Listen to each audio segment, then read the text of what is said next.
Hello, everyone. Welcome to Ask Ashley. It is March the 30th, Wednesday. Welcome once again.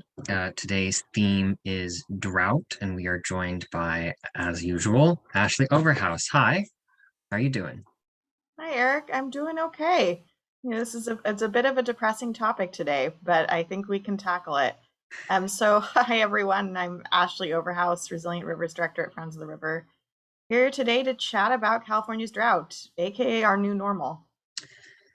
Yep. So, obviously, we're all living in it. What is we all maybe know what it is, but in the one sentence version, what is a drought? Dictionary definition technically is a period of dryness, especially when prolonged. What that actually means is it's a long time without precipitation, aka rainfall or snowfall. And we are officially scientifically in a drought right now. Yes, and we have been for a while.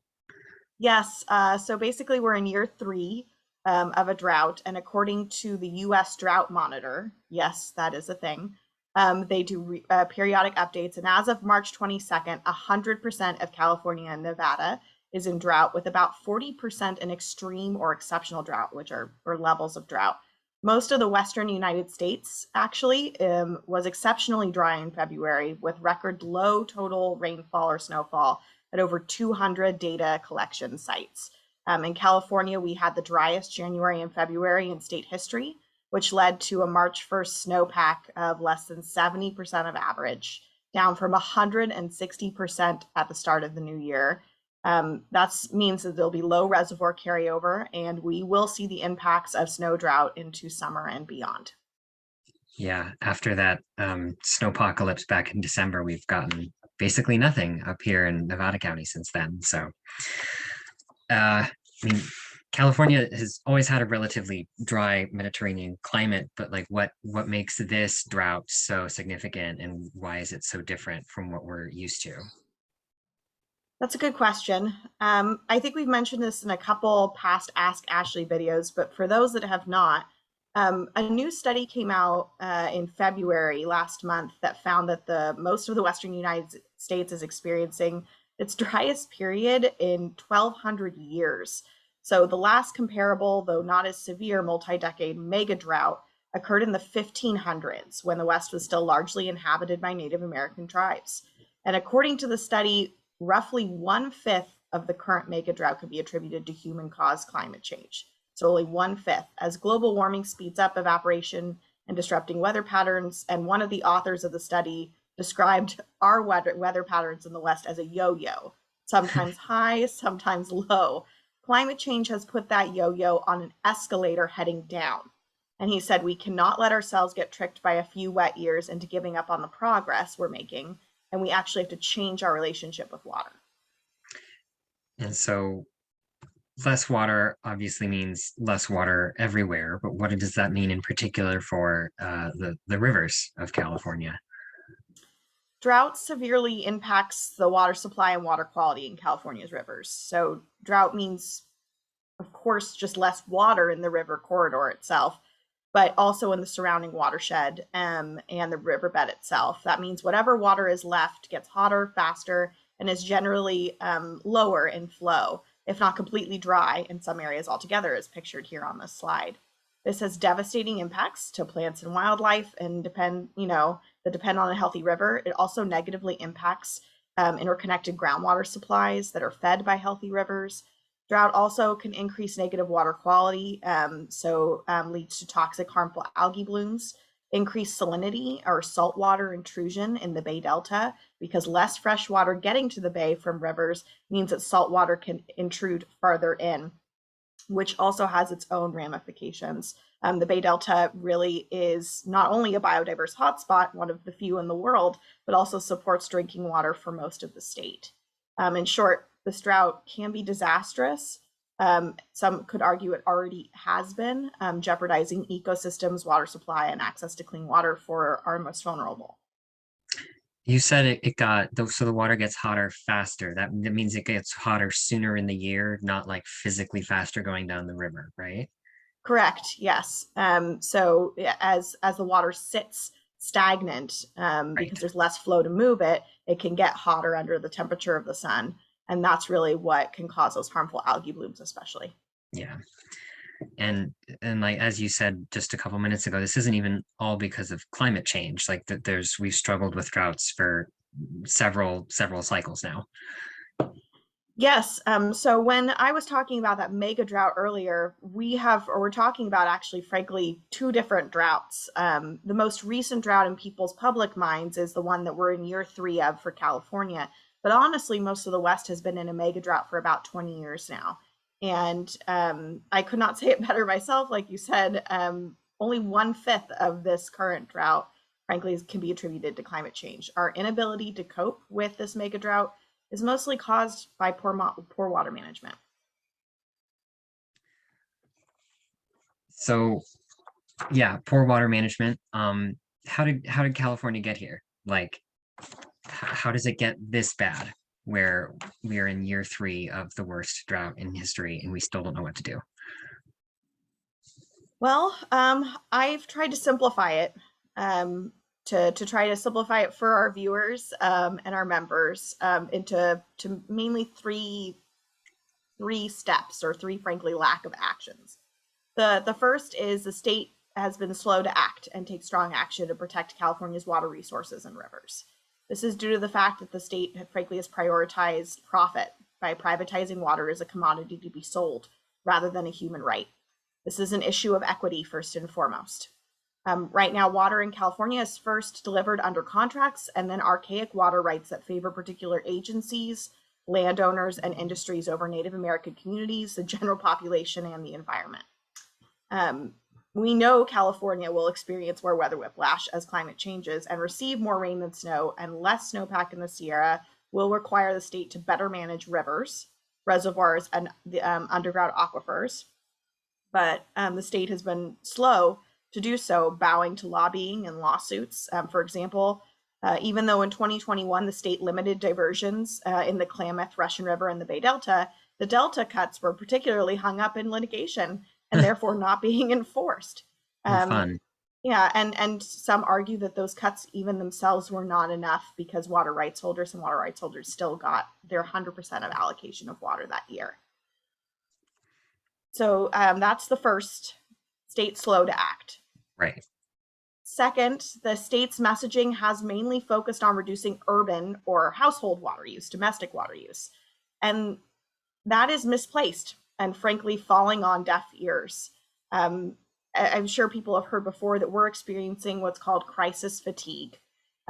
We've had to now deal with a number of different really earth-shattering events as Americans and Californians, especially over the last couple of years. So hearing that you in particular as an individual need to make water cuts in your home, especially as you're still reeling at the end of a pandemic, hopefully, knock on wood, that's really hard for messaging, and frankly does not go as far as it did under the Brown administration. So this first article, a headline here on the slide, is one that happened this week on Monday. And it, as you notice, frames it as mandatory urban water cutbacks. Yes, Yeah. every drop counts, but corporate agriculture accounts for 80% of water use in California. And farmers have been planting more thirsty almond trees every year and expanding rice exports. The most water intensive crop grown in California is actually alfalfa, which feeds animals rather than people. And in 2019, over 65% of all Californian agricultural products were exported to other countries, estimated value to be 21 billion. So despite agriculture's outsized water footprint and wealth, state drought actions to date have focused more on residential use. And there's also the groundwater issue. Yes, so that's the third, unfortunately. So the third part of this is the state has failed to escalate actions to protect our depleted groundwater resources. So the reason why I'm mentioning this, because you're thinking, why would Friends of the River mention groundwater? Well, during times of prolonged drought, groundwater makes up 58% of our water supply. As I said on Monday of this week, the governor acknowledged the importance of groundwater in an emergency executive order. Unfortunately, though, this kind of step was needed at this time last year, if not sooner. For example, at this time in the last drought in 2015, Governor Brown had issued mandatory water conservation of 25%. There is no mandatory water conservation at this point, even urban. Additionally, current laws and plans for groundwater are too little too late, unfortunately. The Sustainable Groundwater Management Act, also known as SGMA, passed during the last drought and was meant to reduce overpumping of groundwater aquifers. But those plans that will be developed under SGMA won't take full effect for 20 years and could still lead to the loss of 500 public wells and 12,000 household wells. The state has already received reports of nearly 1,000 dry wells as of the end of last year, which I'm sure has increased as of 2022. The plans that won't take full effect until 20 years from now always get me, because it's like it's the issue is a little bit more urgent than that, folks. Anyway, so what do we at Friends of the River believe the state can and should have been doing? Well, first and foremost, we need smarter use and reuse of existing water supplies. So while some agricultural interests want to develop new water sources at any cost, the future of California water is really wiser use and reuse.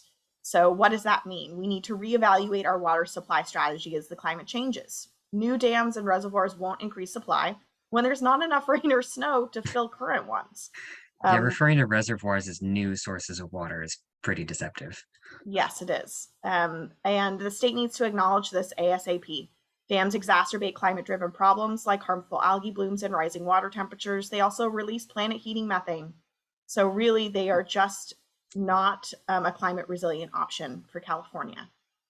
Seawater desal can deliver new water, so desalination, but its high cost and energy demands make it kind of a last resort option.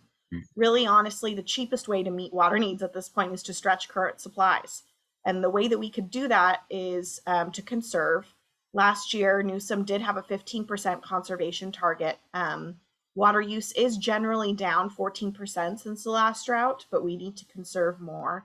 We need local water agencies to offer rebate programs to help with urban water efficiencies. And we need to make sure that farm water is measured. Studies have found farmers could reduce water by 17 to 22% while maintaining productivity. And so just baseline, we need to measure how much water they're using.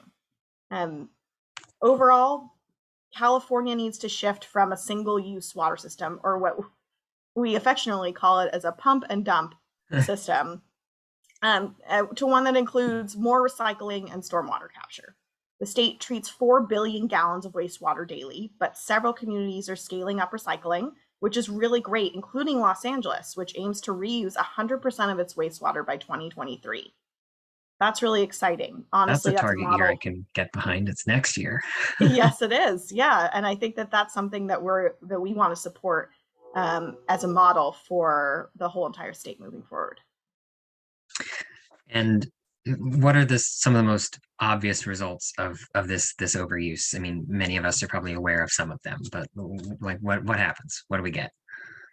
Overall, these management failures have disastrous consequences, and they did specifically, we saw them last year, including killing 98% of winter run Chinook salmon on the Sacramento River. We saw a picture of them on Butte Creek earlier in this presentation. The continuing sinking, or what we call subsidence, of Sacramento and San Joaquin valleys, and the drying of 1,000 household wells. It just means the increased emergency use of bottled water for the increasing number of over 1 million Californians who don't have access to clean water. That number will continue to increase as the drought gets increasingly severe and the lack of action by the state. And the winter run Chinook salmon was already listed as threatened, I believe, or correct? Am I misremembering that? No, you're absolutely correct. It's actually endangered. Yeah, endangered now, okay. Yes, the state did admit at the end of last year that they had killed endangered fish in California's rivers. Well, on that fun note, what can we as citizens do to help? Obviously, acknowledging that conserving every little drop helps, but we've stated that there are bigger issues. What can we do? I think that we've tried to break it down into simple steps with what people have the energy or capacity to do. So the first and foremost, the most impactful thing you can do is move this issue forward and encourage your local representative to support large statewide water law reforms that prioritize equity. So bad water policy is bad climate policy, especially for California. So now is a critical time in the legislative season. Ask what they are doing to help your region's water resilience. The agency where this can all change is the State Water Resources Control Board, or what we call the State Water Board. But without more voices speaking up on their behalf and giving them that enforcement authority that they do have, they won't take those necessary actions. We need as many voices as possible to urge the Water Board to exercise their authority to restart the Bay Delta Water Quality Plan update, for example. They have the power to make these tough decisions. They just need your support to do it. And your local representative can help make that happen. And so basically pressuring our politicians, everyone's favorite thing. Yes, I know that that's an ask, as a large ask. I think that if it wasn't so critical, we wouldn't be asking.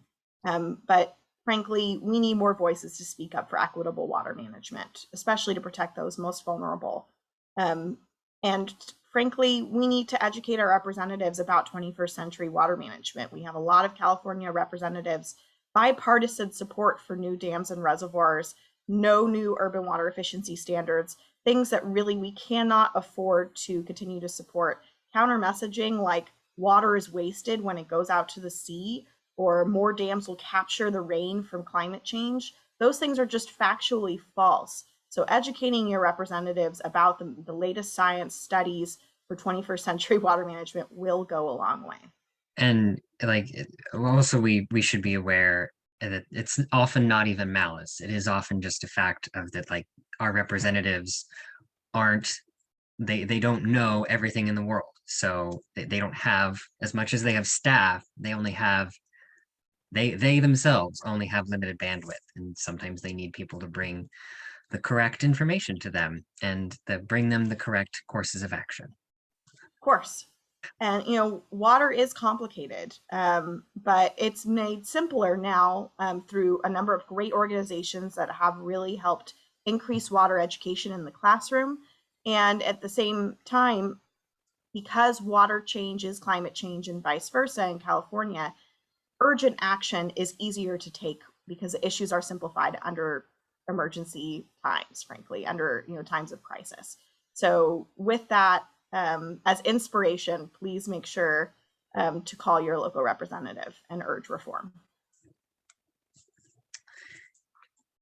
And so we're kind of, oh, sorry, nope, I got ahead of myself there. What else is coming down the pipeline, so to speak? Well, there's more to come. So, one of the other things that you can look forward to is hopefully more rebate programs to help with urban water efficiency, to increase your ability to be a land and water steward in your own area without it impacting your bottom line. It also will help with climate change mitigation because water conservation and efficiency efforts can reduce water-related electricity usage, which is really good. We're seeing new legislation to help with that fact. We'll also look for more funding, hopefully, for water river restoration projects and drought-related projects that are needed in the new revised state budget. Like we saw this week, the governor is doing more emergency executive orders, so we should be seeing that. We'll hopefully see updates to SGMA, like we talked about. They are so desperately needed. The Groundwater Management Act. Yes, acceleration and protection for our groundwater resources, and probably more. I really do urge our viewers to sign up for the Friends of the Rivers River Advocate e-newsletter. Check out our website because these will all be changing in real time quickly. And so we want to make sure that you are up to date with the most critical information. And then I have to do one final shout out, which is please make sure to take care of your trees. They are critical in a drought. They help provide much needed urban and rural cover that will help with extreme heat and soil moisture and lower the risk of catastrophic wildfire. So if you really don't feel comfortable calling your local representative and you don't have the capacity to do your own conservation as within what you can domestically, please make sure that you're checking on your local trees. Right. And I think we'll leave it there. That was already a lot of information, and there, as we've said, it's complicated. There's just so much to deal with. You can only download so much at one time. So again, folks, please, to keep up to date, please sign up for our newsletter that's on our website, friendsoftheriver.org. You can follow us on Instagram, Facebook, and YouTube at Friends of the River. Search for that and you will find us. And we're also on Twitter at Cal Rivers, though all of those hashtags are on the screen now if you're watching the visual version of this. Otherwise, again, go to friendsoftheriver.org and you will find us. Any closing thoughts, Ashley? Just thank you so much all for watching and bearing with us. We know this isn't the most cheery topic, but it's really important, and we really appreciate your support and interest in listening to this Ask Ashley today. Yep. Thanks for joining us, folks. We wish you all a lovely March going into April, and take care. We will see you soon. Thanks, folks.